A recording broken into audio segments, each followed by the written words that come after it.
ভালোই লাগছে, মানে এতটা ভালো রেজাল্ট আশা করি। র্যাঙ্ক হয়তো ভেবেছিলাম, কিন্তু এতটা ভালো আশা করি, ফার্স্টও আশা করি। ওই 12-13 ঘন্টা পড়তাম। মানে এছাড়া তো আমার গল্পের বই পড়তেও ভালো লাগে। খেলাধুলা এখন অতটা করতে পারি না, তবে ক্রিকেট খেলতে একটা সময় খুবই ভালো লাগতো। মাধ্যমিকে 5th হয়েছিল, তখন 688 ছিল। এখন কত পেয়েছো? 497। কি বলবে এর পেছনে কার অবদান রয়েছে বা কিভাবে? সেটা বাবা মা তো সবসময় সাহায্য করেছে না, তাছাড়া যারা আমার মানে স্কুলের টিচার ছিলেন বা টিউশনের টিচার ছিলেন তারা সবসময় পাশে ছিলেন। পড়াশোনার পাশাপাশি কোনটা পছন্দ? ওই মাঝে মাঝে গল্পের বই পড়তে বা খেলা দেখতে ভালো লাগে। কোন গল্প, মানে কার লেখা?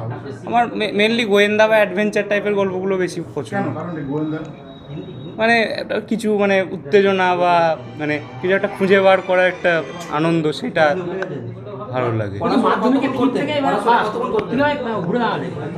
ঘুরে দাঁড়ানোর কিছু নেই, আমি এমনি নর্মাল যেমন প্রিপারেশন তেমনই নিয়েছি, আর হয়ে গেছে।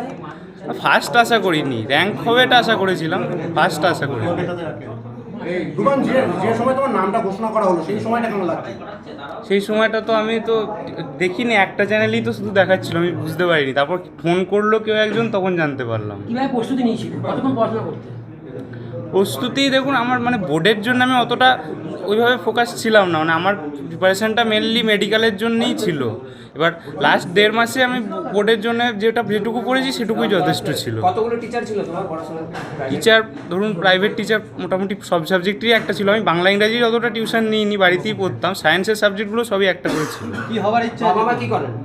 বাবা মা টিচার। আচ্ছা, এই যে যুদ্ধের পরিস্থিতি হবার ইচ্ছা আছে, কি হবার ইচ্ছা আছে আগামী দিনে?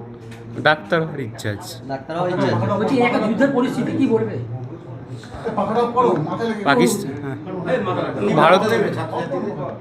ভারতীয় সেনা যে মানে পাকিস্তানের উপর যে প্রত্যাঘাতটা নিয়েছে, এটা তো প্রত্যেকটা ভারতবাসীর কাছে অত্যন্ত আনন্দের বিষয়।